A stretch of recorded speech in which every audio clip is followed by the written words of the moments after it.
Olá, gente mais que boa. Hoje eu vou ler um texto lá de Jó. Jó, capítulo 42, verso 2. E esse verso diz assim para nós: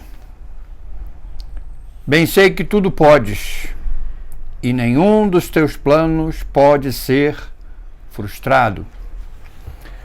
A realidade é que nós estamos vivendo hoje num tempo assustador. Um pequeno vírus que começa do outro lado do mundo trouxe a nós um medo terrível, Mas esse vírus pequeno tem colocado o povo de Deus, da civilização moderna, de joelhos. E quando nós olhamos para o problema da dor e do sofrimento, e para algumas perguntas que nós temos visto e lido,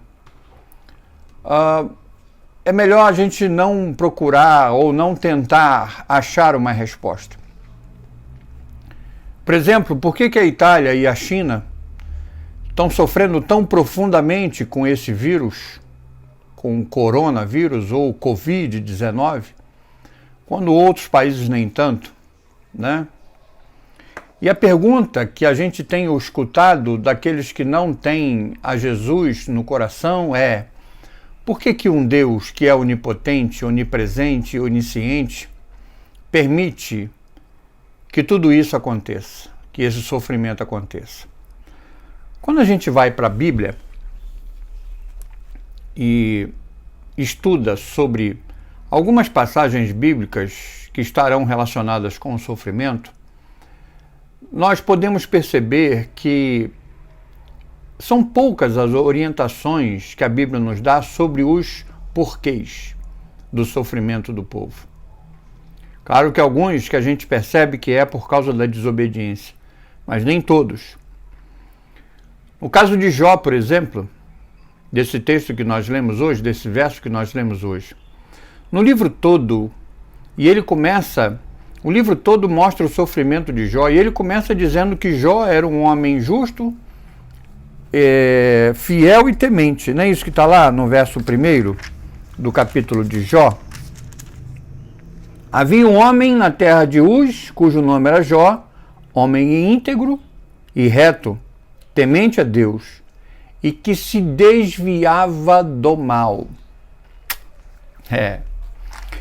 Mas os amigos de Jó, tentando achar os porquês daquele sofrimento na vida de Jó, eles pensavam que tinham a resposta certa para o sofrimento do seu amigo.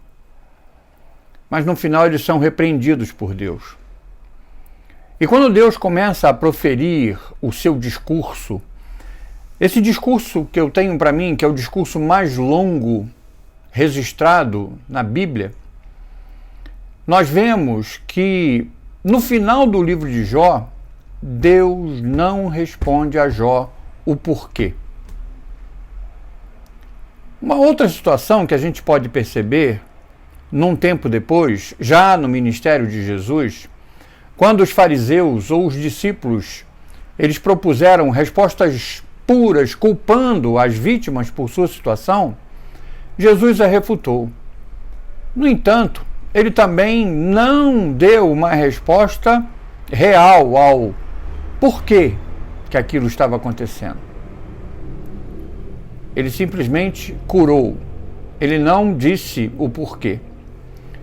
Diante disso, eu quero chamar a sua atenção para duas coisas. Primeiro, nós vivemos em um mundo destruído pelo pecado. Um mundo que desagrada a Deus, tanto quanto a nós desagrada também. E se não te desagrada, alguma coisa está errada. Você tem que rever os seus conceitos. Porque o mundo também tem que nos desagradar com tudo que ele faz.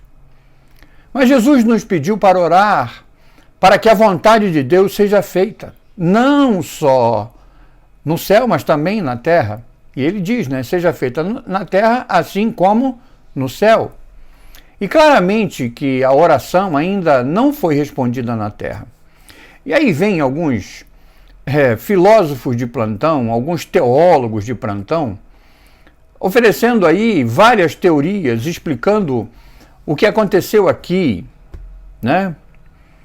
Alguns explicam que foi uma força do mal que invadiu tudo isso, ou uma queda introduzida por homens desobedientes, ou um processo evolutivo ainda que não conseguiu atingir a sua plenitude, né? Que ainda não foi concluído esse processo evolutivo. Mas nada disso nos satisfaz, ou não teria que nos satisfazer totalmente. Especialmente se o seu filho que foi atingido por uma leucemia, ou um parente seu que foi atingido por uma doença grave, ou alguém da sua família que está idoso, que contraiu o Covid-19, né? Em segundo lugar, Deus está do lado de quem sofre. Eu não tenho dúvida disso. Aliás, Deus está do lado de quem sofre, cumprindo a promessa que Ele estaria conosco todos os dias. Veja, a promessa é todos os dias, não só na alegria. Qual é o problema nosso? O problema é que quase que instintivamente nós reagimos aos nossos sofrimentos pensando que devemos ter feito alguma coisa de errado pelo qual Deus está nos punindo. Mas basta olhar para o Mestre Jesus, e suas atitudes. Ele que é o nosso exemplo. Então olhe para Jesus e suas atitudes através daquilo que narra os evangelhos para nós e assistir a sua resposta a uma viúva que perdeu o seu único filho, ou mesmo a um soldado romano cujo servo ficou doente.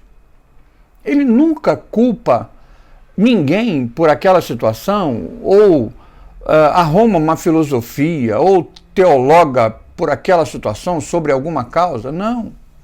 Sempre, sem exceção nenhuma, ele responde com compaixão, com conforto, e aí ele cura. O que temos que fazer então é crer, como filhos de Deus, na afirmação que o apóstolo Paulo fala em Colossenses 1,15 para nós, que nos diz que Jesus é a semelhança exata do Deus invisível. Então, se você quer saber como Deus se sente em relação a essas pessoas que sofrem, e até a nós mesmos, né? Olhe para Jesus. Deus está do lado de cada um de nós, nos amparando, nos sustentando, nos dando graça, renovando as suas misericórdias a cada dia, a cada manhã na nossa vida. Quando Jesus esteve por aqui, ele conheceu o sofrimento de perto. Conheceu como uma vítima que foi. E quando ele ascendeu aos céus, ele enviou seus seguidores ao mundo. E ele diz, né, como o Pai me enviou, eu o envio a vós. E ele envia a nós para sermos agentes de conforto e cura de Deus para todo o tempo em que nós estamos aqui na Terra. Em uma frase adorável, o apóstolo Paulo se refere ao Deus de todo o conforto, e que ele diz que nos conforta em todos os nossos problemas, para que possamos consolar os que têm problema com o conforto que nós mesmos recebemos de Deus. Isso ele escreve lá na segunda carta aos Coríntios, capítulo 1, verso 4. Essa é a missão declarada em um mundo cheio de dor e de sofrimento. Assim, uma resposta à pergunta que você deve estar ouvindo, né? Onde está Deus quando dói? Ou onde está Deus quando a situação em que vivemos nos parece não ter saída? A resposta é uma. Deus está no controle de todas as coisas. Que nós possamos dizer como Jó, bem sei que tudo podes, e nenhum dos teus planos pode ser frustrado. E que nós possamos descansar no Senhor, e poder também dizer como Jó, no verso 5 do capítulo 42, que diz, eu te conhecia só de ouvir, mas agora os meus olhos te veem. Então, meu irmão, descanse no Senhor e que Deus te abençoe.